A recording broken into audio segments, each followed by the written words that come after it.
भारताच्या हल्ल्यामुळे पाकमधल्या एअरबेसचं मोठं नुकसान झालंय असं विश्लेषण अमेरिकेच्या वॉशिंग्टन पोस्ट या वृत्तपत्राकडून करण्यात आलेलं आहे।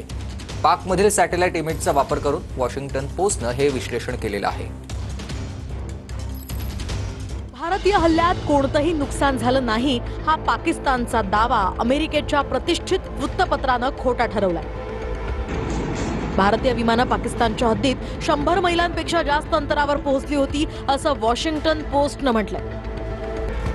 भारताच्या हल्ल्यात पाकिस्तानच्या एअरबेसचे 3 हँगर्स, 2 धावपट्ट्या आणि वायुसेनेनं वापरलेल्या 2 फिरत्या इमारतींचं नुकसान झालं।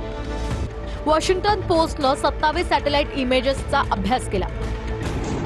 रावळपिंडीतल्या नूरखान एअरबेसवर पाकिस्तानची 2 नियंत्रण केंद्रे नष्ट झाली आहेत। वॉशिंग्टन पोस्टनं भोलारी एअरबेसचंही अचूक वर्णन केलंय। भोलारी एअरबेसवरच्या हँगरचं मोठं नुकसान झाल्याचं यामध्ये म्हटलंय। या हँगरच्या छतातनं खाली 60 फूट रुंदीचा खड्डा पडलाय। हँगरची एक भिंत बाजूच्या इमारतीवर कोसळली होती।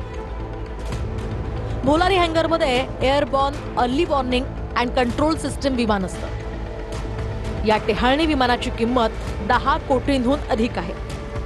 हल्ल्याच्या वेळी हे विमान हँगरमध्ये होतं की नाही हे मात्र अद्याप स्पष्ट झालेलं नाही।